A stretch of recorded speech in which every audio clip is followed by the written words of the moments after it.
Wrestling fans, are you ready?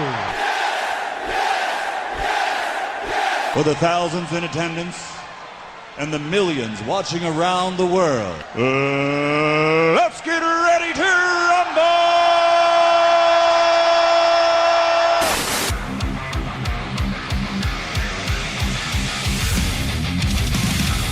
And now, please welcome at this time your hosts, Graham GSM Matthews and RJ Marceau.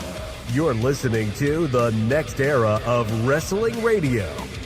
This is WrestleRant Radio.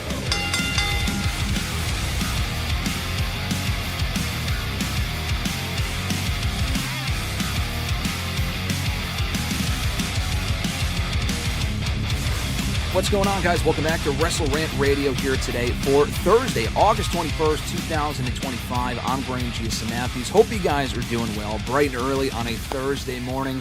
He's a lot like John Cena. You might not be able to see him right now, but you could certainly hear him. That is the one and only, the man that's going to be joining me for NXT Heatwave coming up this Sunday. Easy for me to say. The one and only Mr. Marceau. Brother, what's going on? I'm doing good. You know, the bank loan cleared, so we're able to purchase those tickets for NXT Heatwave. But besides that, I'm doing good. We are secured. We are locked in for Heatwave on Sunday. Had to get the leg amputated and everything for the big tickets coming up this weekend. That's just how the TKO, you know, that's how the overlords at TKO work now. But I'm looking forward to the show. Mr. Marceau is actually well on his way to Lowell right now, camping out for a few days right outside of the arena. He's not going to work right now. He is in transit. He's actually going to Lowell. He's getting his tent ready, and he's going to get ready for a good parking spot of the arena. Isn't that right, Mr. Marceau? Exactly. I'm in transit to the Lowell area. I make sure I get a nice campground. Like I said, I got some lawn chairs, got some bedding, got some snacks. I'm ready to camp out till Sunday. I'm looking forward to it. It's going to be a fun time. We'll be talking NXT Heatwave a little bit later on. Predictions for Sunday's PLE from NXT. Lot to get to before them, but a few things I do want to mention as we get going here. First of all, thanks to everyone who could join us live here on this Thursday morning. We appreciate you. New episodes every single Thursday right here on the YouTube channel, youtube.com/WrestleRant. You can also find the audio version over on WrestleRant.com, WrestleRantRadio.com, and all major podcast platforms. Shout out to the channel members, that being Alexis Mismod Matthews, Dylan Giacomo, Mrs. Renee, DJ Swerve1 at Swerve1 on IG, Daniel Malcolm at I'm Quarter on X, Mr. Marceau himself at RJ_Marceau on X as well. John Ritland right here on YouTube, Real Honesty with John Ritland. Richie, Red Planet Wrestling on YouTube as well as Average Grunt at the Average Grunt on X. More information on that down below for WrestleRant All Access Pass channel members for shout-outs at the beginning and end of every single live stream that we do here on the channel. Top billing on shows like #AskGSM and WrestleRant Radio. Early and ad-free access to certain videos and a whole lot more. But at the very least, if you just want to like this video and subscribe, hit the notification bell to be notified every single time we're live here on the channel and every single time new content gets uploaded. That would be greatly appreciated as well. But like I said, Mr. Marceau, a lot to get into here before we get to Heatwave predictions. I also want to get some picks if you are still here in a little bit before we have to head in for Forbidden Door at the very end of the episode. I'll get to that a little bit later on. Do want to shout out Fernando and Nathaniel joining us in the chat as we get going here. Fernando saying Buenos Dias, and Nathaniel saying that he thinks FTR wins by pinning Brody Lee on Sunday for the tag team titles. And he also said that he is shocked that Killswitch is back, that being the former Luchasaurus. I forgot that was his name. He's shocked that he's back, but he's glad he's okay. So I'll get to that a little bit later on. He is back as of Wednesday's Dynamite and will be competing alongside Kip Sabian against, I almost said Edge, Adam Copeland and Christian Cage coming up this weekend at Forbidden Door. So, Mr. Marceau, you obviously saw the news this week as we all did. I talked a little bit about it on hashtag on Tuesday. Not going to waste any time getting into this right now. That being Chris Jericho return rumors to WWE. Now, this was inevitable, as I think, I could be wrong here, but I think back in late 2022, alongside Jon Moxley, who may have signed a 5-year deal, I'm pretty sure Jericho signed a 3-year deal. Now, he may have signed a 5-year deal. We still don't know for sure what his contract status is. But with his contract coming up, he's not currently on AEW television. He hasn't been on AEW television since April. He walked away after losing the Ring of Honor World Championship, in storyline that is, and he has not been back since. No complaints, because a lot of what he was doing for the last 2 years was fucking garbage with the whole learning tree thing and it's not even just that. Like, even at times when you were watching consistently, the Jericho Appreciation Society stuff, the end of the Inner Circle, were all terrible. Even the Orange Cassidy feud they had about 5 years ago is also not great. So he's kind of he's been consistently involved in some of the worst parts of that show for quite a while now. And a lot of people aren't even begging for him to go back to WWE. They just want him out of AEW. So they don't want him back on television working with the young crew and dragging down whoever else on that roster into the Jericho Vortex, as we've been calling it now for the last couple of years, as everyone's been calling it for the last couple of years. But the latest word from Fightful is there really is no word on Jericho as far as whether they expect him back in WWE. He is trying to play the two sides against each other by posting clips and whatnot on, I think TikTok, of his Royal Rumble return from 2013. I saw him post that clip, and he's trying to get people talking about a Jericho return in 2025. Like, I'm not saying a lot of people don't give a shit, but he doesn't have the same value that he did a decade and a half ago. This is a very different Chris Jericho, who's almost 55 years old as of this coming November. I guess my first question for you, although I probably already know the answer, Mr. Marceau, what is your interest level in a Chris Jericho return in 2025 to WWE, and do you see it happening? I mean, my interest levels for one thing, so I guess it'd be like an 8 out of 10 if you want a number, but my interest is just him.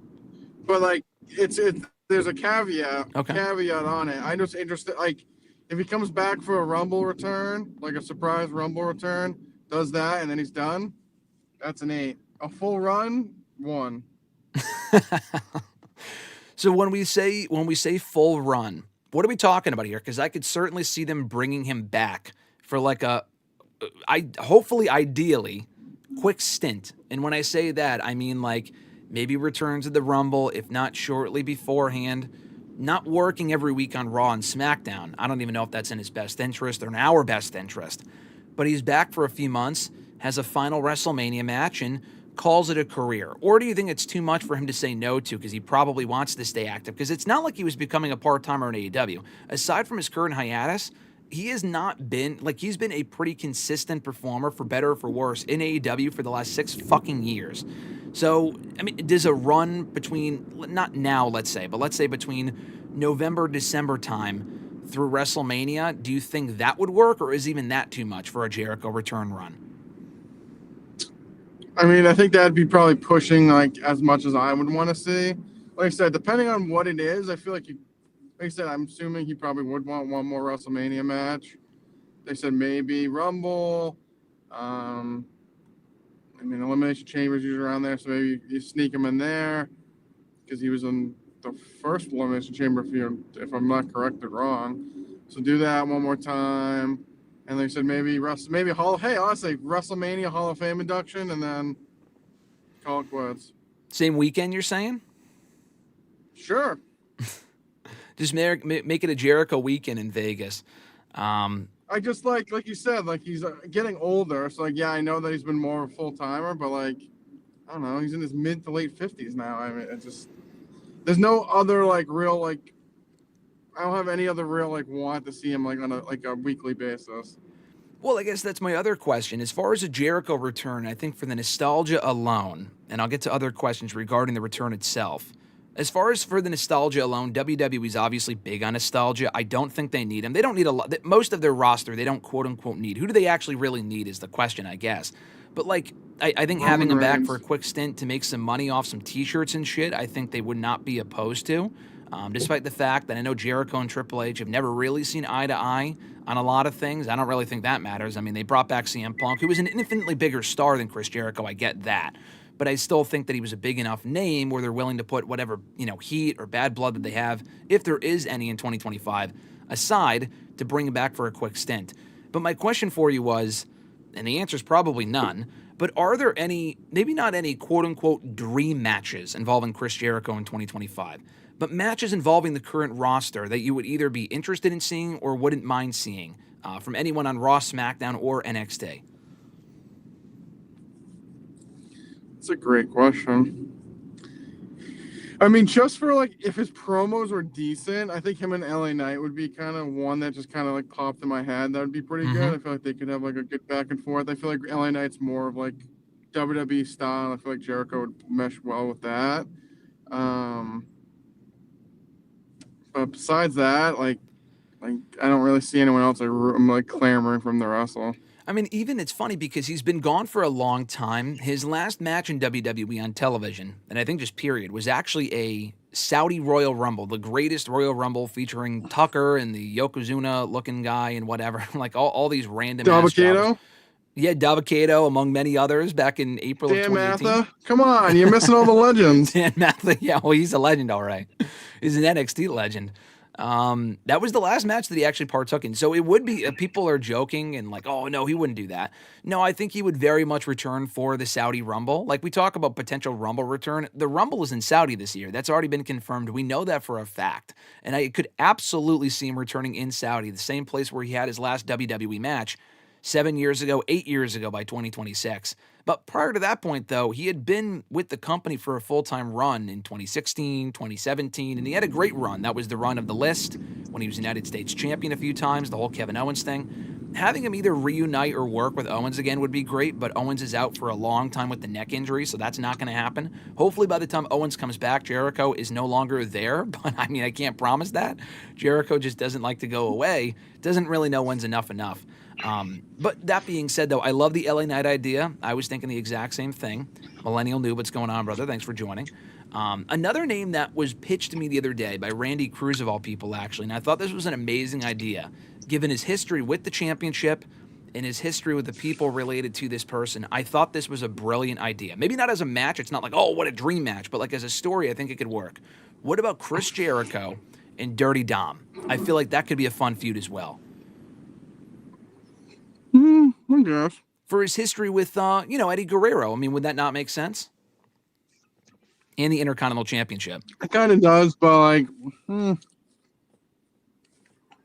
he could put him over in the end. For me. Another person that came to my head that I feel like Jericho would work well with, and like, it wouldn't be like the greatest match of all time, but like it's still a buzz if you faced like Logan Paul or someone. Yeah, so people have said that to me too. Someone said that on hashtag the other day. I just didn't, not that I didn't buy it. I still don't buy it. It's just that I don't know. I mean, what I was going to say before was that he was in WWE a while ago, but not so long ago, where he was not working with a lot of the top people that are there now. So like he's worked with, he even worked with Cody in AEW, but like he worked with Rollins, Roman during that last run.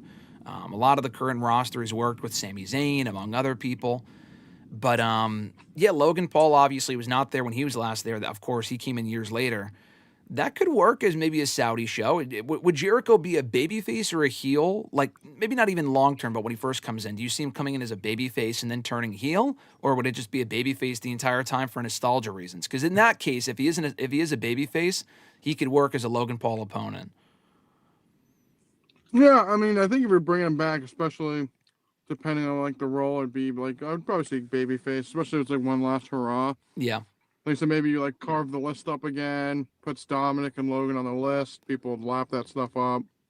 I mean, I don't hate it. Now we've seen people before come over from AEW. I mean, they haven't necessarily been released, quote unquote, but AEW doesn't do 90-day non-competes. So whenever someone is granted their release or their contract just expires, WWE has a tendency to not waste much time in bringing them in. Now, CM Punk, they did not bring into WWE. They didn't bring him back like within a week or two. They brought him back within 2 months, that being at Survivor Series in Chicago. But Blake Monroe, they brought in within days of her contract expiring in AEW. Ricky Starks was granted his release. He debuted on NXT the literal very next day. Could you see a similar situation? This is a bit far-fetched, but it's still worth mentioning. Where his contract, let's say, expires at the end of this month, or September, or even October, and they bring him back, maybe not necessarily for the last match, but one of the final matches of Jericho's, or rather John Cena's retirement tour. And I'm not even saying it'd be a great match in 2025, because they're both a lot older than they were 10, 20 years ago. But Jericho is one of Cena's biggest rivals. I mean, they feuded quite a lot in 02, 05, 08. They had a number of matches in the early 2010s.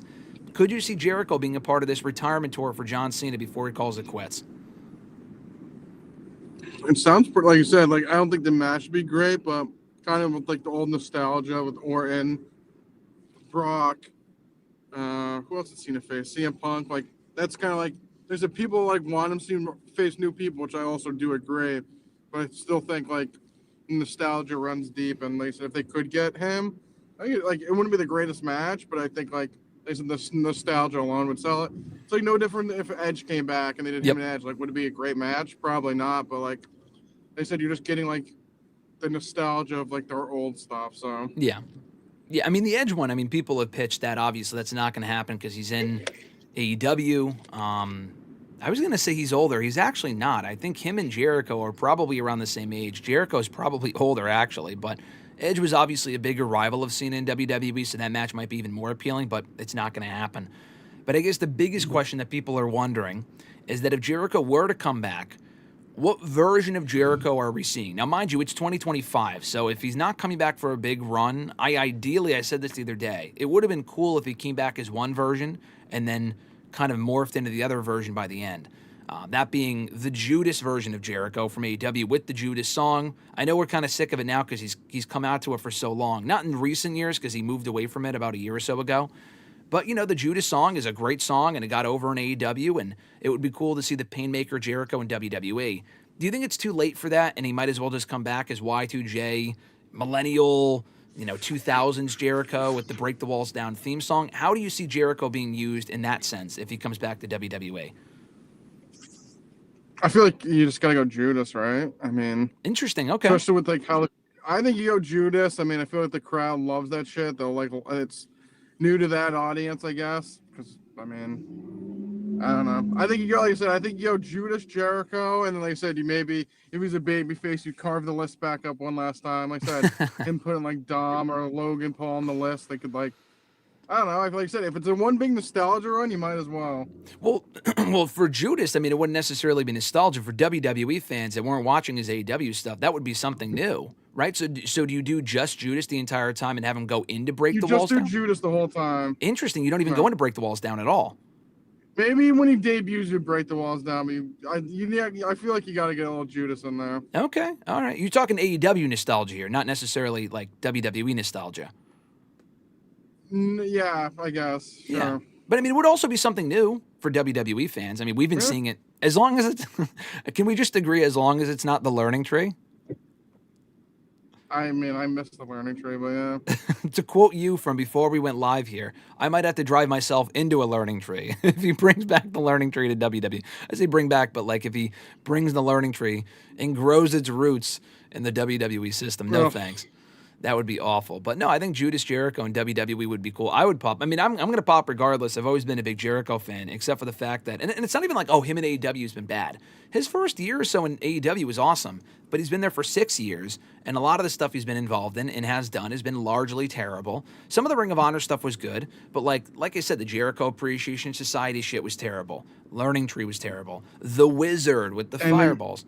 I would say the ending of Inner Circle was pretty bad. Ending of Inner Circle. We were talking about then. We were talking about it even then, how it's like, okay, what are we doing here? What purpose is this serving? Dude, most of that group doesn't even work there anymore. Like, how much did that really benefit anyone in that group? I mean, Santana's in TNA. Ortiz still works there, but he's never on TV, and if he is, he's hurt.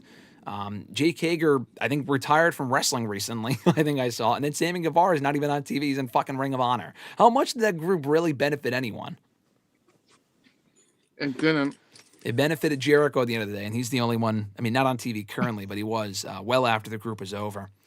But I mentioned John Cena's retirement match a few moments ago, and it was reported just yesterday. A lot of news coming out of yesterday. It was a very newsworthy Wednesday. WWE, I think, doing this strategically on the day that AEW is airing Dynamite. I think that's becoming quite clear with each passing day that they do this stuff on purpose. But it was announced yesterday that NBC will no longer be carrying the Saturday Night Main Event specials, and instead they're going to exclusively be airing on Peacock. Now, this comes at a time where it was also reported the pay-per-views are no longer airing on Peacock. The old content, apparently, according to a press release, is going to be on there through the end of this year, which is like 4 months, and the NXT PLEs are going to be on there until March of next year. After that, I don't know what happens to the library. I don't know what happens to the NXT PLEs. But WWE is going to already be on ESPN as of September 20th with WrestlePalooza, which I'll talk about in a couple minutes. But as far as this Saturday Night's Main Event thing, we might be getting another installment on November 1st, and then another one in mid-December on December 13th. They didn't say it would be in Boston, but that's the leading suspicion. And they did confirm that would be John Cena's last match. So the fact they're not airing on NBC anymore seems strange to me. Because the whole point of doing Saturday Night's Main Event was the whole nostalgia thing and putting it in prime time. They're not on NBC anymore. They're canceling it on NBC. They're still doing it on Peacock. But the bright side of that is, when they do Cena's last match, they hopefully won't have to rush off the air and have it filled with commercials, because it's going to be on a streaming service and they won't have any time constraints, ideally. So what's your take on the news as far as the Saturday Night Main Event specials leaving Peacock, or rather leaving NBC, and John Cena's final match being set for December? I mean, I like that it's leaving NBC, because now it'll be on Peacock. We won't get 1,000 commercials. I mean, I think that's my biggest positive. Like, yeah, obviously, like, they liked being on network TV because theoretically it's a bigger audience. But, like, at this point, I mean, most people have streaming. So, like, I feel like, not that network TV is obsolete, but, I mean, so many things are going streaming now that, like, I mean, it's not that big of a deal. And for me specifically, like, those Saturday Night Main Events were never, like, must-see, I would say. But, like, they were decent shows, but then the commercials were just... Like, you're barely seeing any of the matches. There were so many commercials. You're like, what is going on? So Yeah. I'd prefer it on Peacock just for the reason, like, I want to, like, see the full matches. I don't want 1,000 commercials. There's going to be a lot of ways to watch WWE programming going forward. It will not be convenient. We talked a lot about that last week, but they pretty much confirmed it yesterday with the fact that, like I said, they're going to be doing the ESPN thing moving forward. I've heard that you cannot watch it with YouTube TV or Xfinity and stuff like that just yet, but you can in due time. Online says one thing. I checked on my Roku TV, and it says that you can. So I don't know what to expect right now. But WrestlePalooza has been officially announced as the first WWE PLE to premiere on Peacock. That coming up in a month. On September 20th. ESPN. What did I say? Peacock? Yeah, ESPN, my bad. Peacock. Premiering on ESPN. And it's not a one-off either. That was the original talk. It's actually the first of all the PLEs airing on ESPN moving forward. So, yeah, WrestlePalooza making a comeback, an old ECW event. It will feature, they're advertising Cena versus an opponent he hasn't faced in 10 years, which is obviously Brock Lesnar. They didn't say that yet, but they're going to make that official soon. What's your take on WrestlePalooza? We kind of talked a little bit about it last week as far as the counter-programming goes, because AEW All Out also airing that same night, but WWE makes it official. What's your interest level in that? Yeah, I mean, I'll be watching. I mean, I just updated my bundle today, so now I'm getting bent over by ESPN, but hey, I'll be able to watch WrestlePalooza on September 20th. So, yeah, no, I mean, I'll be watching. I think the name, like I said, it's an homage to an old ECW pay-per-view. I'm more of a Judgment Day kind of guy. Probably would have popped for a little Judgment Day, but I mean, at the end of the day, it doesn't. I mean, anything outside of Great Balls of Fire, I feel like it's pretty safe. So, no, I mean, it's in Indianapolis. Like I said, they're teasing it's gonna be Brock. Maybe they dust McAfee off and let him. I know it's in Indiana, so maybe they'll dust him off, bring him back for a one-off. I'm pretty sure him and Brock have like a decent relationship, so I wouldn't be surprised if he's there as well. But no, I mean, first one on ESPN that kind of threw me off a little bit. I thought they said that started in 2026, but yeah. Maybe the Peacock thing with Saturday Night's Main Event. I don't know. I saw another report that they're supposedly adding on something new to Peacock. I don't know if that was just Saturday Night's Main Event, but yeah, they're pretty much everywhere. So we'll see what happens. You are right, though. I think I saw the same report. I think it was from Fightful, but they said that Peacock is adding, because they're changing the deal and the pay-per-views won't be on Peacock moving forward, the live ones, that they're adding new, I don't know what this means, but new original main roster programming to Peacock. Now, I don't know if that means a fucking documentary. I don't know if that means like a main event or something. I don't know what that means. Yeah, I know they have the Saturday Night's Main Event, like you said, but I think there might be more than that. I guess we'll find out in due time. This all just dropped yesterday, all in one fell swoop. I mean, to me, it's still two-way mini shows. I talked about it last week. They're doing this show on September 20th, a couple weeks after Clash in Paris, a couple of weeks before Perth, Australia, Crown Jewel, and now apparently, according to WrestleVotes, they're having another Saturday Night's Main Event on November 1st, right right before Survivor Series and then before another installment of Saturday Night's Main Event in December. It's just way too fucking much. But listen, I'm not going to rant about that here. We talked about it last week. But yeah, that's the loaded schedule as it is. It'll be interesting to see if the counter programming becomes the new norm for this company and if they continue to air opposite of the AEW pay-per-views moving forward. Alexis here in the chat saying happy Thursday. $2 super chat. Thank you, Alexis. I appreciate that. But speaking of Crown Jewel, Mr. Marceau in Australia, I mentioned this earlier to you before we went live here on the phone, that seems to be where Rhea Ripley will get the Women's World Championship back. I know. Listen, we got to address this now. We talked a lot about it last week. It is official, though. Not the Rhea Ripley thing, but rather Naomi is no longer the Women's World Champion. She is pregnant. Great news. For the worst possible timing as far as her being champion right now, doing well. As far as, it sucks, but it's also for the best reason possible. So it's great news to hear that. But we are without a Women's World Champion. They did not say what will happen, but I already told you what I said last week. I'll say it again here. I think Io beat Stephanie in Clash to win the vacant title. Io was owed a shot last week. Stephanie was already owed a shot at Clash. You do that match at Clash, Io wins. Rhea beats Io finally in Crown Jewel, and she becomes the new Women's World Champion. If that's not what happens, I need you to enlighten me what you want to see happen instead. I want Io to win the belt, her and Rhea tag up together, and then they don't face each other. So then she can't lose to Rhea. So Rhea never gets the belt back. And what does she do in Australia? Just team with Io Sky? Yeah, sure. Her and they face Alexa and Charlotte.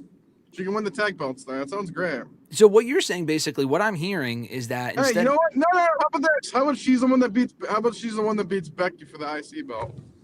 Okay, I mean that would be fine. But what do you do with the Women's World Championship? Does Io just win it back and then holds on to it for a while? Sure. I think what you're telling me is that Rhea doesn't win a crown jewel. I think you're saying that's a dumb idea. What I think you're saying is she wins it as soon as possible, and Io just doesn't get a run at all.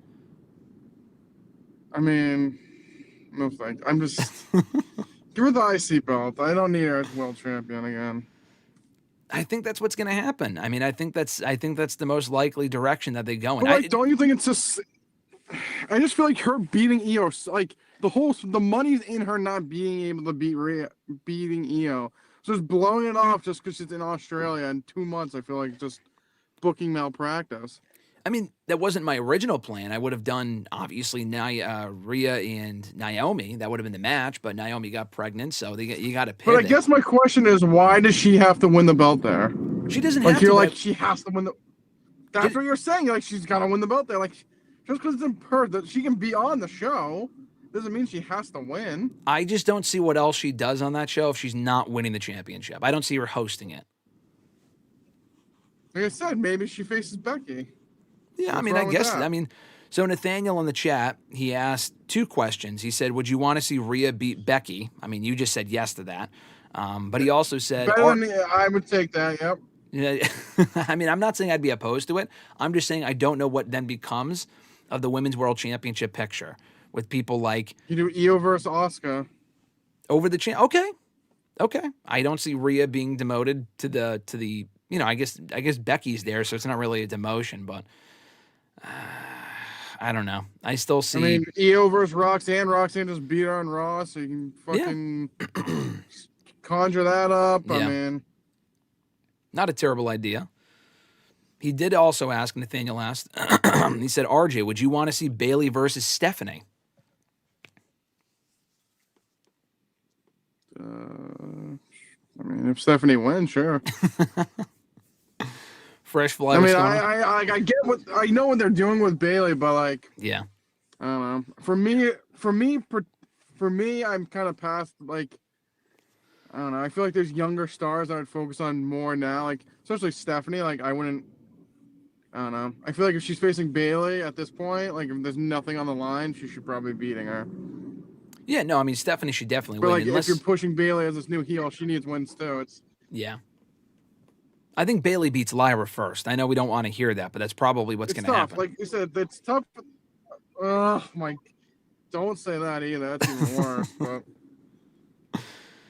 it is tough. You are right. The problem is they have too many women that are like. Yeah. It's like there's so many that they need. Like Bailey would need a win because she's this new heel, but then Lyra should be winning because, she should have beat Becky at SummerSlam, but we could have gone and keep going on that. But like, yeah.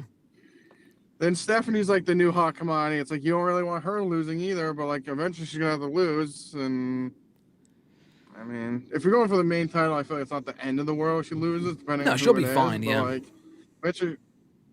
and then they got Rhea. Rhea needs the gold. So then what do you do with her? And then. Yeah, but I mean, I'd be remiss. I didn't get to get this in. Congratulations to Naomi and Big Jim, by the way. I didn't get that in. Yeah. So good for them. I guess Jim did not proceed with caution, but good for them. Like I said, I will say Becky was right. Very irresponsible to get pregnant as a champion, but that was amazing. Besides that, congratulations to them. What a money tweet from Becky Lynch. Of all people, too, of course, it was the perfect tweet to put out there. Someone had to say it, and it had to be, I mean, when I say someone had to say it, it had to be Becky Lynch who said it. That was perfect. Perfect. Now they can build a Becky Naomi when she comes back. What'd you say? I said it got me a good belly laugh for like 10 minutes. Yeah, I know. I didn't see it when you first... I saw it on Twitter. I didn't know that's what you sent me, but it was pretty fucking funny. Fresh Fly, thanks for joining. He said he's late. He just got here. He said Mr. Marceau's in Australia. No, he's in Lowell. He's on his way to Lowell to save us seats for the show on Sunday and camp outside of the arena for 3 days. We discussed that earlier. He said also to bring him back a kangaroo, but like I said, he's on his way to Lowell. He's not on his way to work right now. He's on his way to Lowell, Mass. So he could save us some a parking spot for the show on Sunday. He also said he wants to see Io and Becky for the IC title at WrestleMania. Does that interest you, or would you rather see that over the Women's World Championship? I mean, I don't think Becky would still be champion at that point. So, I don't know. I guess, like, I would like to see. I mean, they're doing Unreal. Might as well just send us the fucking whiteboard right now. Like, what was the plan before? What was the plan before Naomi got hurt, or not hurt, got pregnant? Like, I don't know. I feel like we kind of did at one point. We're like, who is going to beat Becky? I mean, theoretically, Io could be one of those people, but I mean, now that Naomi's out, if not, and Becky, like I said, maybe Rhea's the one that beats Becky. But, Yeah. I mean, an actual feud between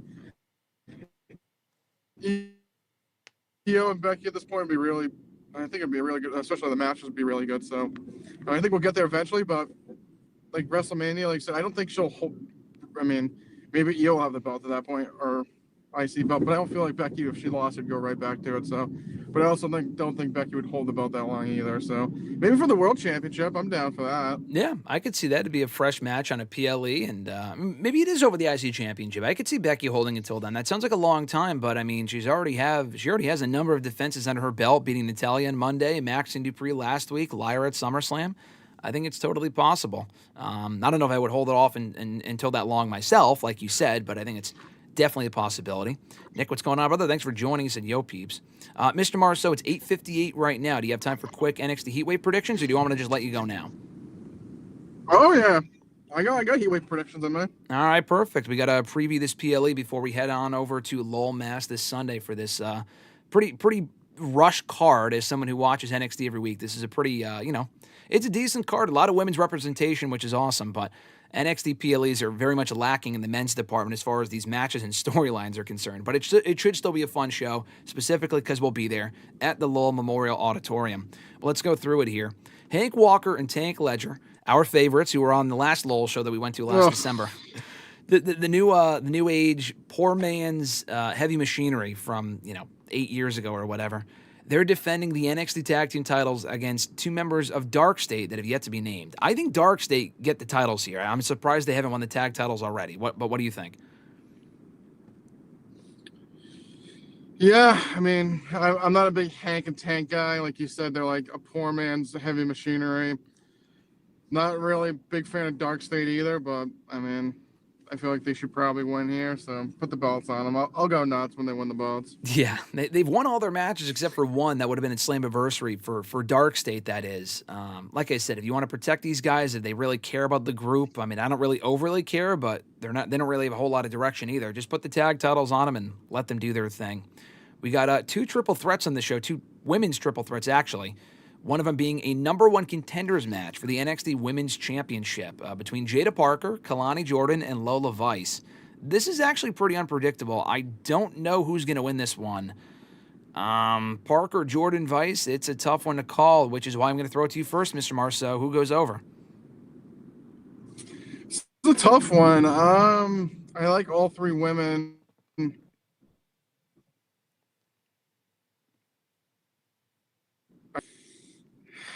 It's a tough one. I guess my question is, why is this the number one contender, not Grace and Monroe? But yeah, that's another argument for another day. But I'm going to go Jada Parker. I feel like, I think she's starting to really get over, and I like her a lot. So I'm going to go Jada Parker. Okay, Jada Parker versus JC Jane for the championship. I could see that. I'm trying to think. Kalani Jordan, I think she pinned JC, if I'm not mistaken, a couple weeks ago, teaming with Lola. I don't know. Fresh Fly says Vice will go over. I'll go Kalani Jordan. I wouldn't mind if any of these women won, to be honest. Specifically Jada Parker. I think she has the biggest ceiling of all three. I think she has the highest ceiling of all three. So I'll go Kalani Jordan, though. I think she goes over. Intergender tag team action, Tavion Heights and Tyra May Steele, which I like that team very much, versus Ethan Page and Chelsea Green. Now, this is clearly building to Tavion Heights challenging Ethan Page some point soon for the NXT North American Championship. They're not doing it on this show, but this has been a fine feud so far on NXT television. Which team do you see going over here, Mr. Marceau? Heights and Steele or Page and Green? It's a good question. I mean, I feel like you said, if Heights is going up the belt, they probably should be winning. I mean, I guess if Steele gets pinned, it's not the end of the world.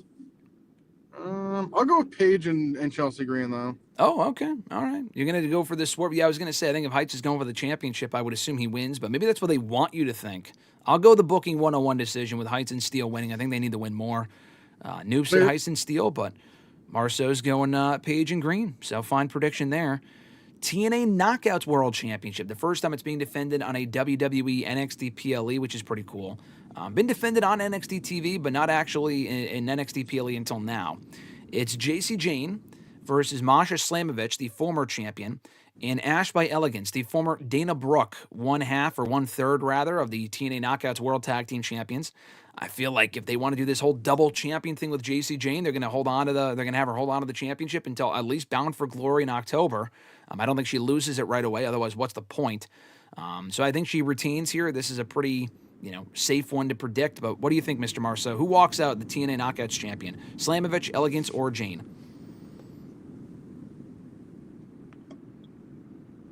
I was gonna go Dana Brooke, but you kind of talked me out of it. I'll go with Jane retaining. Okay. Fresh Fly asked, is Heights that nerdy character with the glasses? No, I think, is that Dion Lennox that you're talking about? I mean, he's actually part of Darkstay now. I don't think that's who you're referring to. Dion Lennox is the one with the glasses. Yeah. He's not doing, I don't think he's doing the glasses thing now, but he was there for a little while, a while ago. He was. Tavion Heights, Tavion Heights is the one that has he kind of has it's kind of like a poofy haircut. It's like curly, but it's kind of poofy up. Yeah. I think you're thinking of Dion Lennox. Yeah. Dion Lennox is the one that had the glasses with the tape around it, like he was a dork or something. Yes, exactly. Tavion Heights was in No Quarter Catch Crew with Charlie Dempsey, and Dion Lennox was he was basically, he reminded me a lot with the glasses of Percy Watson. That's who he reminded me of. Remember the 5-star classic when we went him versus Conti the Adonis? And who doesn't even work there anymore, by the way. Yes, I do remember that. Yeah, that was crazy. It went on for remember that? It was a 10-minute match. What the fuck are we doing here? That was nuts. We're doing near falls. We're doing fucking, hey, I was lapping it up. That was crazy. Hopefully Sunday's more exciting than that. We got Jordan Grace and Blake Monroe, as you mentioned earlier. Not for the number one contendership, but should be a good match regardless. The storyline has been Jordan Grace's promo on Tuesday was not great. She's not a natural talker, but Blake Monroe is, and I thought she salvaged the segment to the best of her ability. But regardless, who do you see going over here, Mr. Marceau? Jordan Grace or Blake Monroe? I think you got to go Monroe, right? Got to keep her going. I mean, she's the new hot commodity, I would say their top commodity right now. I think she needs to go over. Yeah, she's maybe racked up 1 win, maybe 2 wins, at least 1 in singles competition. I think to have her lose would be dumb. Now, Jordan Grace has lost a lot, but I also think they're doing that by design because she's headed to the main roster. So I think it would make the most sense, right, like you said, for Monroe to go over if Grace is either Raw or SmackDown bound imminently.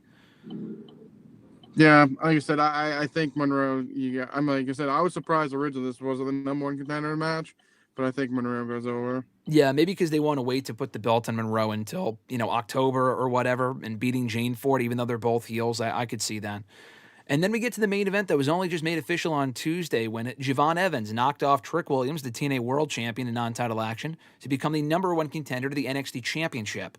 Now, I don't think they've done, actually. I could be wrong, but I don't think they've ever actually done until now. Obafemi and Javon Evans in a singles match. They did do the triple threat over Mania weekend at Stand and Deliver, which was an awesome triple threat. Femi retained. He's been champion since, I think, January at New Year's Evil. He's been champion for a long time. No one on this roster, and there's really not a whole lot of people left on the NXT roster, so it's kind of slim pickings. But, is there anyone even on the NXT roster that you know of right now, Mr. Marceau, that can beat Femi for this championship? I think it is Evans. I just don't know if it happens here. So I won't say my pick yet. I'll throw it to you first. But who do you think ultimately beats Femi, and is it Evans on this show? Like you said, I feel like looking through the roster and, who's been being pushed, I feel like Evans kind of is that guy. I mean, he's, the one that, I feel like you could tell me he's the one that beat Femi, or I could probably get behind it. Besides that, it's, like you said, very slim pickings. I mean, like I said, does it happen here? Maybe. I just feel like if Femi loses the belt, what do you do with him then? I guess he'll get a rematch, then probably main roster from there. I mean, there's not really much left for him to do. So, I mean, I think we could get, a nice shock win. Maybe Evans kind of wins, I don't know, kind of like a Gunther style match. Femi just kills him, and Evan just happens to win at the end. And then, like you said, down the line, they get a rematch, lose again, and then they hold him off TV until the Rumble. I mean, yeah. But I think if once Femi loses the belt, he's main roster bound. So, but I mean, for our excitement, I'm gonna go with Evans winning. Okay. Hey, listen, are we going to have a repeat of the last time? I mean, we've been there for plenty of NXT shows since then. But the very first time we were in that building was for an NXT show almost a decade ago, 9.5 years ago, which is crazy to say out loud. But Samoa Joe shockingly winning the NXT Championship at a fucking house show from Finn Balor. And I say shocking because it was fucking shocking. You can see the footage online that WWE posted at the time. What you don't see is me dislocating Mr. Marceau's shoulder from marking out too much and jumping up on his side repeatedly because I couldn't believe what we were seeing. Do we see that on Sunday with Javon Evans as the new NXT champion? And if so, you might have to warm up your shoulder. That's why I'm going. I'm gonna go with Evans. I want the good excitement. I want the GSM mark out. So. Hey, we're gonna be marking out like it's. They say party like it's 1999. I'm gonna be marking out like it's 2016, baby. I'll go Obafemi. I'll be the pessimist here and say that he retains the championship, which isn't the worst outcome. But just to be there for history and to be there for that awesome underdog moment, and for us to kind of repeat the moment from almost a decade ago would be pretty fucking awesome. So, and if it's not here, when would it even be? At the next one, No Mercy, which is expected to be announced soon. So, I mean, you might as well just do it now. Guess what? Because we're there. That's why you should announce it for that show, or rather do the title change on that show with Javon Evans to become the new NXT champion.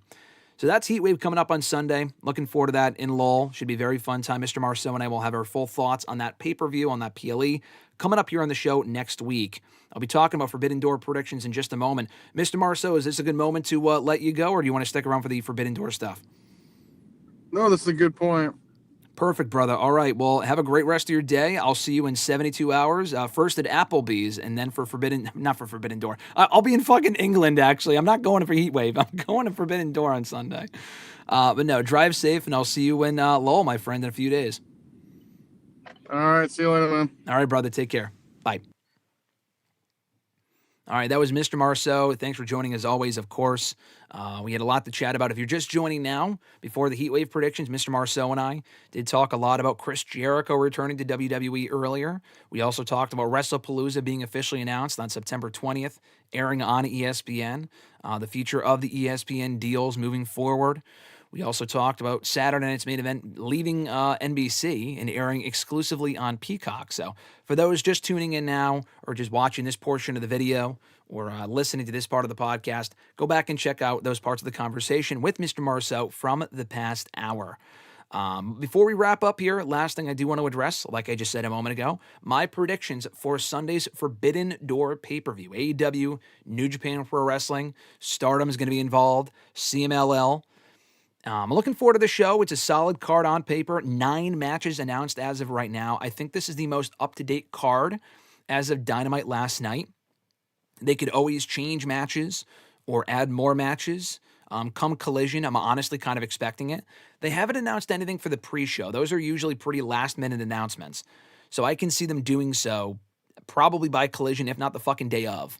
But just as a programming note, for anyone interested in watching both Forbidden Door and Heatwave, you probably can watch both. This is not an all-in Great American Bash situation where last month they were both airing on the same day at the exact same time, and then Saturday night's main event aired later on that night. You should be able to watch both. I think Forbidden Door, the main card, starts at 1 p.m. Eastern time because it's in England. And I'm kind of surprised they're not having Heatwave start at the exact same time on Sunday. Just to be petty, because that's in WWE's nature. It wouldn't shock me. But to my knowledge, the show for NXT starts at 7 p.m., and I would think by that point Forbidden Door should be over. But All In was also like 7 fucking hours, so it might not be. I don't know. I'm not exactly sure, but it should be. The main card should be over by 7 p.m. You should be able to watch both. I'll actually be in transit. I'll be on the road at that point, so I won't be able to watch Forbidden Door live. Hoping to avoid spoilers and catch up on Monday most likely when I have a chance, and I'll talk about it next week here on the show. But as far as predictions are concerned for the pay-per-view, like I said, I think the card on paper is solid. The Forbidden Door concept kind of is officially worn out its welcome. I think this is the 4th one they've done, right? They did it in 22, 23, 24, and now 25. It's cool they're doing it at the O2 with, 20,000 something people in attendance, maybe a little less than 20K. They're going to have a big crowd. I think the crowd will be lively in England, as they always are. The whole idea of AEW wrestlers facing New Japan wrestlers isn't really special anymore. It was back in 2022, but they've broken down that Forbidden Door so many times on literally a weekly basis on Dynamite, Collision over in Japan, Wrestle Dynasty, which was the day after Wrestle Kingdom earlier this year, and at Wrestle Kingdom itself, that it doesn't feel remotely special anymore, to the point where this isn't really something as a concept that really interests me anymore. They could just do a regular show and call it something else. But still, I think it will be a great show, as most AEW pay-per-views are. So if you have predictions for the pay-per-view, chime in the chat. I will read them as we go along here. Fresh Fly asking, what are you going to do for the rest of the day?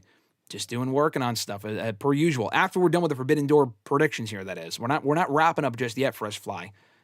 We're doing Forbidden Door predictions, and then we're going to be heading on out of here to work on other stuff. Fresh Fly even agreed that Forbidden Door needs to go away. TK owns all New Japan big stars anyway. Yeah, that was also part of the problem in that he kind of took away a lot of their top talent. And logically so. Why would you not want them on your roster? But like Will Ospreay, Okada, Ibushi, Jay White, among others, all are under the AEW umbrella. They don't work for New Japan anymore. So the appeal of them facing AEW wrestlers isn't really there anymore because they're already in AEW. Yeah, he just said, just build All Out and get rid of the door. Yeah, just build All Out. I agree. I don't really think Forbidden Door really serves much of a purpose anymore. I would actually, if I was AEW, I would do less shows. I don't think you need to do 12 shows a year priced at $50 a fucking pay-per-view. But they might be wanting to keep the quantity of pay-per-views for when they eventually go to max. I'm just shocked that hasn't happened yet. It's been way too long. That's been way overdue. But maybe that's why they want to keep the 10 to 12 amount of pay-per-views that they have, so they have more content for when they go to max. But in the meantime, people are paying $50, $60, which, I mean, for these pay-per-views could be considered worth it. I still would not do it. I get the shows for free anyway. Being with Bleacher Report, they're in conjunction with AEW, so I get the shows free anyway. But for people that have to pay $50, I personally would not do that, even though the quality of the shows is high. I don't think it's worth paying $50 a month, but that's just me. Hopefully they are on max soon enough. Fresh Fly's other prediction is that MJF will not win the belt. Hangman will go over. Max will try to cash in last minute. Briscoe will cost him the contract. Well, we'll get to that momentarily. Let's start from the beginning here, work our way to the main event. A 10-man lights-out steel cage match. Will Ospreay, Kenny Omega, Kota Ibushi, Darby Allin, and Hiroshi Tanahashi, whose knees are fucking cooked, by the way. I don't really watch New Japan a whole lot. I'll catch stuff here and there, mostly just Wrestle Kingdom. But I've heard a lot about Hiroshi Tanahashi's body just beaten to shit in recent years. And I've seen that in matches that he's worked in AEW.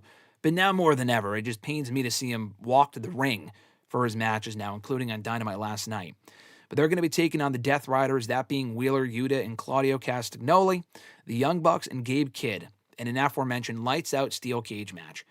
I don't know where Jon Moxley is on this card. I don't think he's wrestling on this card, which is very strange. He's not involved in this match. You would think they would take Yuta out and put Moxley in there. I have no fucking clue why Moxley's not on this card. It's not that big of a deal. He was on every card while he was the world champion, but it is a little odd for the second straight year he is not involved in the All-In card. And I think he was, I don't know if he was 2 years ago.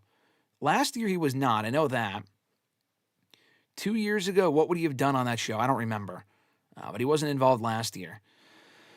And yes, Noob, it basically is Rage in the Cage with all the 10 people in there at once. I don't think they're doing intervals. Maybe they will to make it like a war game style cage match. Just having 10 people in a cage sounds like a fucking mess.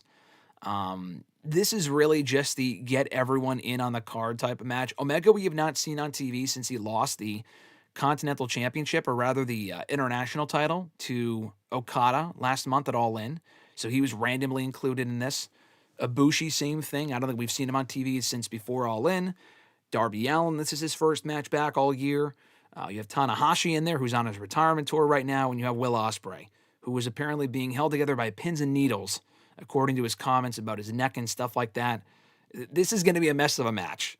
I think between the two teams, I know the Death Riders have lost a lot lately. I also just don't think they need the win. Same thing with the Bucks. If they want to tell this story about them being down on their luck, why would they win? So I'll go for the more stacked team. I'll go Ospreay, Omega, Ibushi, Allin, and Tanahashi. I think they go over here. I think that, give the baby faces the feel-good win and then move on from there. The Hurt Syndicate defending the AEW World Tag Team titles and against not one, but two teams. So the finals of the AEW World Tag Team Championship Eliminator Tournament that's been going on recently on Dynamite and Collision, that ended in a time limit draw on Wednesday night, which AEW does way too fucking often. I think it's a great finish to use, but I think for AEW's sake, they need to stop using it as often as they do because they use it way too fucking often. That being said, though, I think this should be a great match.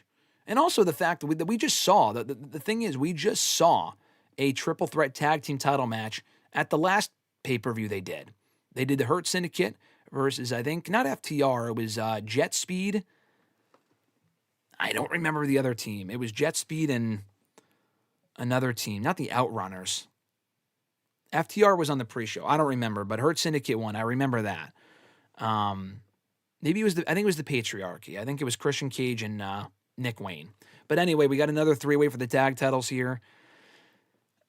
I'll go FTR winning. I think they might win by pinning Brodito. That might be why it's a triple threat tag team match, so Hurt Syndicate don't have to lose. There's been a lot of talk lately about them having like creative control or at least some say in their creative, which, I mean, if they're denying finishes and Tony Khan wants to book them to lose the tag titles to a certain team and they say no, that's not okay.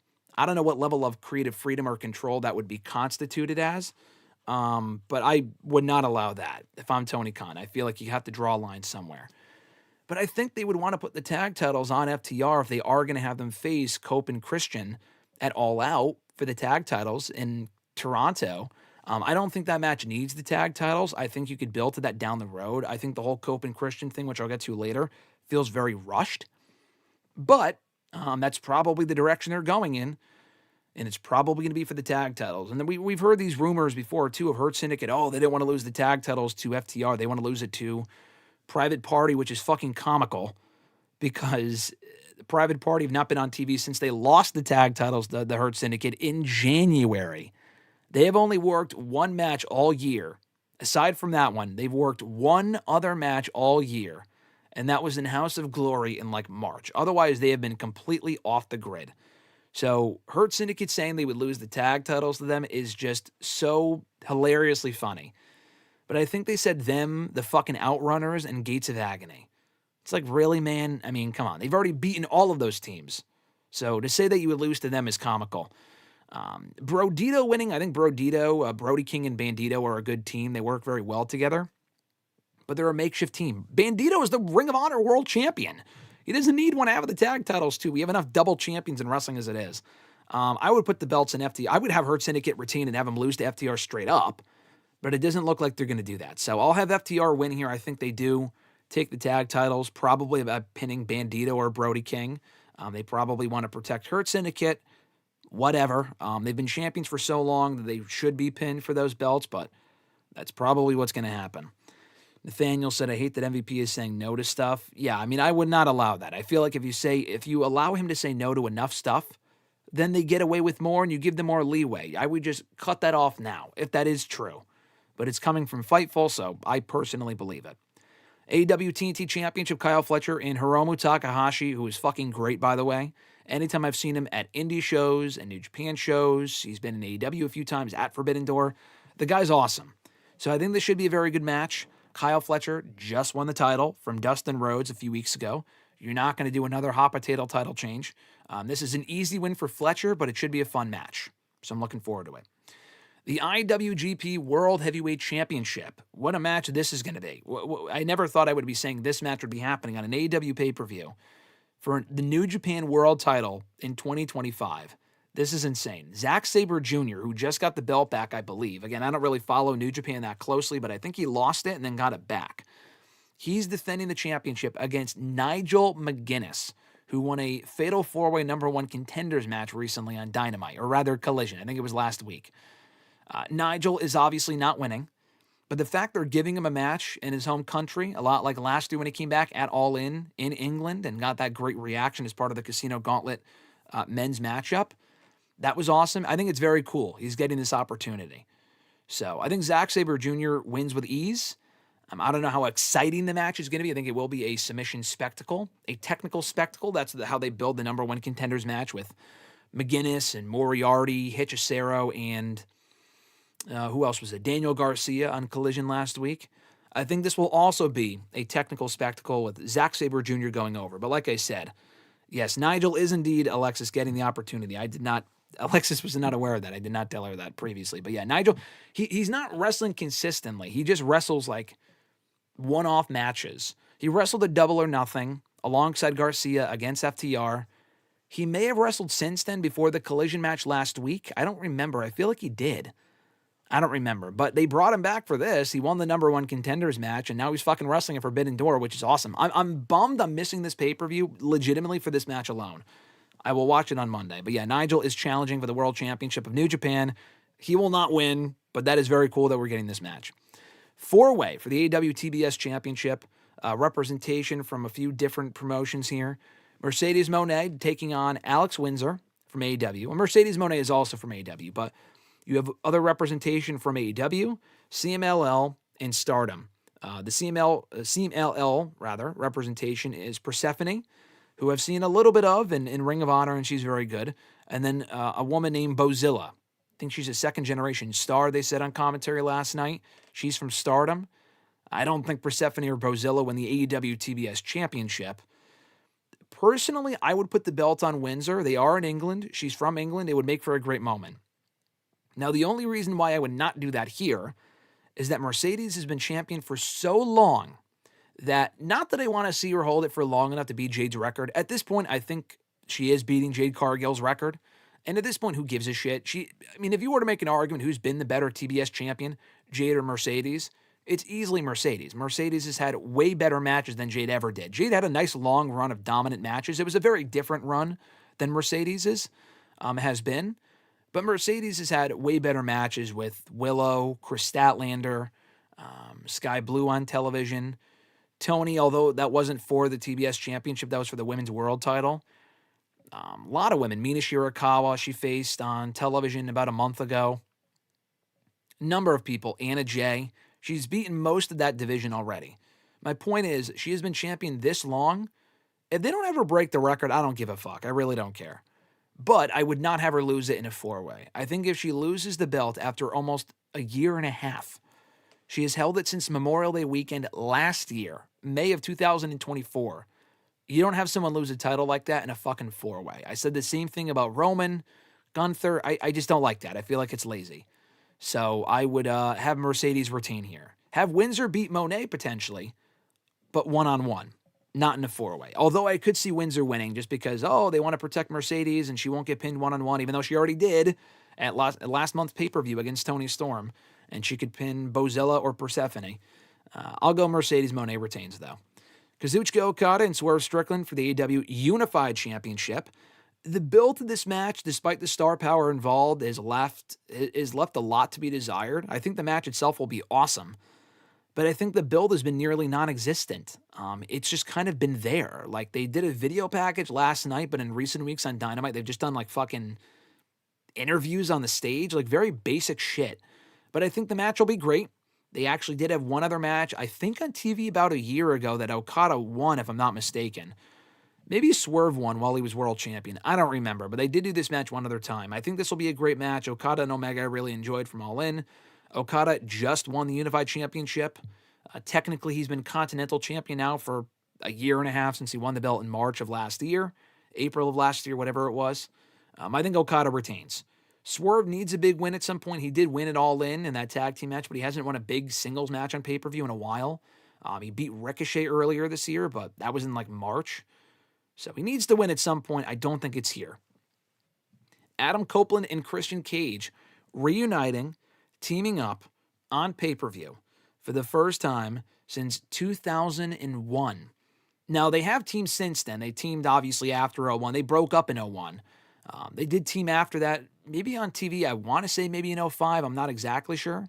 I know they teamed up in 2011 on SmackDown. I remember that. They reunited on SmackDown in 2011, right before Edge retired, and they teamed up for like a match or two at that point. But their first time on pay-per-view, according to Sean Ross Sapp, teaming up since 2001, which is an insane stat. They're taking on the now former Patriarchies, Kip Sabian, and it was supposed to be Nick Wayne.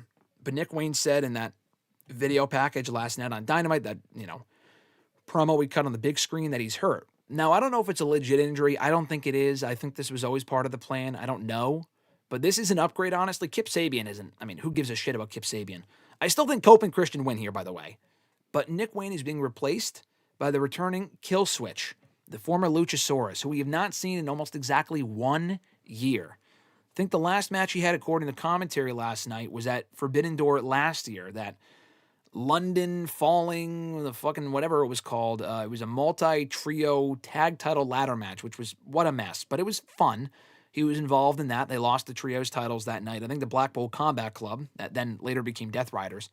And we haven't seen him since. He had a lot of health issues. He had I think he tore something, like he tore his shoulder or something like that at the time. And then he had other, I think a bad case of COVID as well that almost killed him, actually. So I'm glad he's doing a lot better, and he returned last night. Happy to see him. I still think they lose here. I still think Cope and Christian should go over in their first match back. If they lose, I mean, whatever, but you could tell the story of Cope and Christian having to get back on the same page, because Christian isn't right back to being a babyface. He still fucking hates Cope, but it'll be a long process of having them get back on the same page. So I think Cope and Christian go over here, and like I said earlier, probably challenge FTR for the AEW World Tag Team titles at All Out coming up next month. Toni Storm and Athena for the AEW Women's World Championship. This is Athena's Casino Gauntlet women's match contract that she earned last month at All In. I think Toni Storm wins here. I would love if Athena won. I don't think she wins while still the Ring of Honor Women's World Champion. Now, I did pick Mercedes last month to win all the belts, but Mercedes is a bigger star than Athena, and I didn't want Mercedes to win. I'm glad she lost last month. I think Athena is a much better fit to dethrone Toni than Mercedes. I just don't see them putting the belt on Athena while she's still the Ring of Honor champion after fucking 3 years or whatever it's been. But anyway, I would love if Athena won. I don't think she will. Toni Storm, they're telling the story that she's 0-2 in England for AEW. She lost to Mariah May last year, now Blake Monroe, and lost the Women's World Championship on that show. And then at All In 2 years ago was around the time she was starting to do the Timeless character, and she lost on that show too. She was not, I think she may have been, I thought she was the champion going into that show. She was not. I think Sheeta was, and then Saraya Paige won the tag titles, or won the women's championship on that show. So yeah, we now have Toni as champion walking into England again. I think she retains this time and breaks the England curse, as she calls it, the London curse. And then the main event, Adam Page and MJF for the AEW World Championship. Change in stipulation here as of Dynamite last night. I thought this was stupid. Now, the addition of the idea, because Mark Briscoe was held hostage by Ricochet, Gates of Agony, and MJF backstage, and they were going to inflict further harm on him unless Adam Page agreed to MJF's stipulations. And those stipulations included that the title could change hands on a countout or disqualification. Okay, whatever. That doesn't bother me. I think that makes it more intriguing. But they also added the stipulation that this would not be for MJF's contract. Now, I think it's cool that MJF is not giving up his contract that he also earned from winning the Casino Gauntlet match or whatever. He's just getting a title shot. That's fine. I'm glad he's not wasting the contract on this. My point is, why even announce it as being for the contract in the first place? That I thought was stupid. They announced it was for the contract last week. Adam Page kind of like goaded MJF into cashing it in.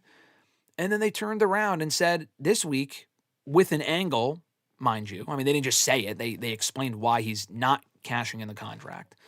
But like, why even do that in the first place? I thought that was stupid. But the match itself will be great. I think they made that stipulation because MJF is not winning. Because what would be the point of MJF winning, but he still has a like, honestly, I hate that they did that. Because I feel like that makes it even more obvious that MJF will not win. They're making it even more obvious because why would he win the title here unless they're just going for a shocking outcome? Why would MJF win here if he's already in possession of a future title opportunity? Does he just give that up because he's the champion now? Like, can he cash it in for the women's title? It was very weird how they worded this, and they didn't really make that clear last night. So I think that just makes it obvious that he is not winning this match. Now, could he lose and then immediately cash in? And I think it was Fresh Fly who said earlier that maybe he loses and attempts to cash in, but Mark Briscoe cost him the contract. If he cost him the contract and MJF loses twice, that would just be stupid. If MJF attempts to cash in, but it's not fully cashed in because Briscoe attacks him, that's fine. I still would not do that, though. I feel like that's still a lame ending. But I could see them doing that because MJF has been feuding with Briscoe for a few months now. So we'll see where they go with it. I think regardless of what the post-match angle looks like, I don't think MJF walks out still or the new world champion.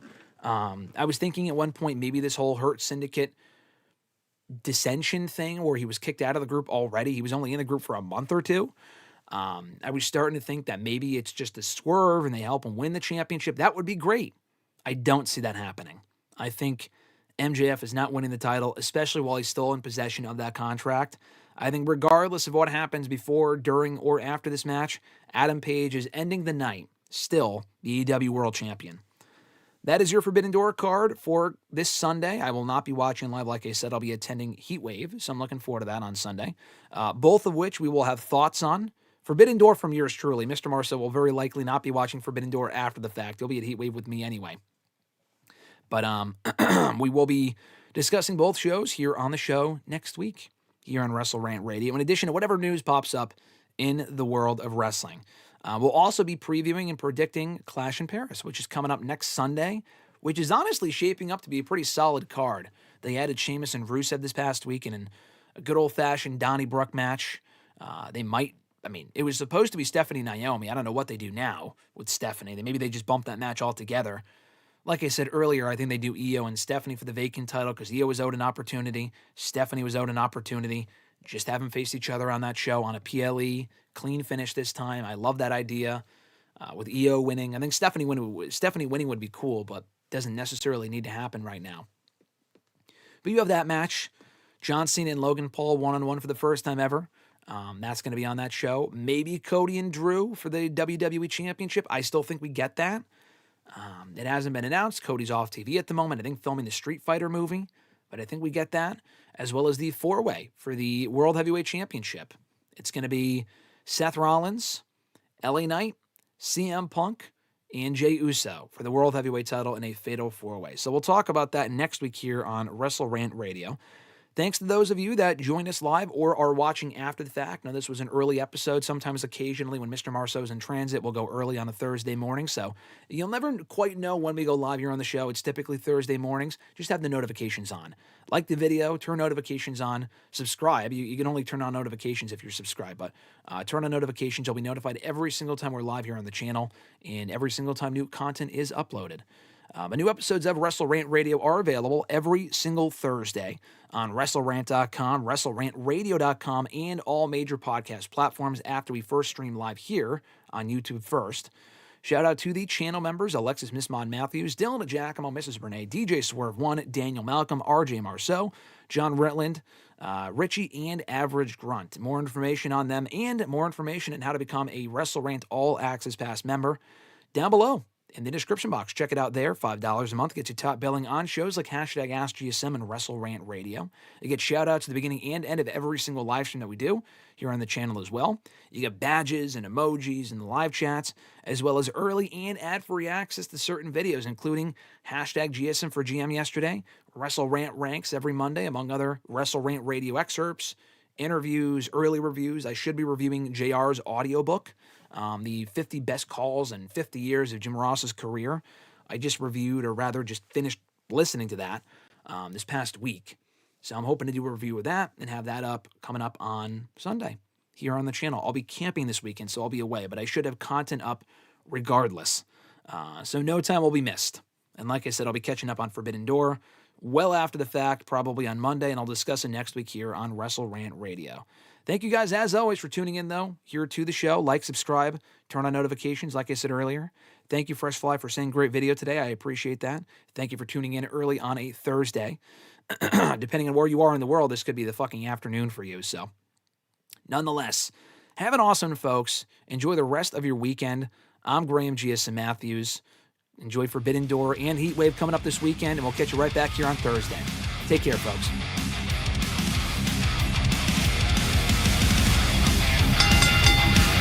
Join Graham GSM Matthews and RJ Marceau every Thursday as they run down their weekly wrestling rants, offer expert analysis, host exclusive interviews, and more.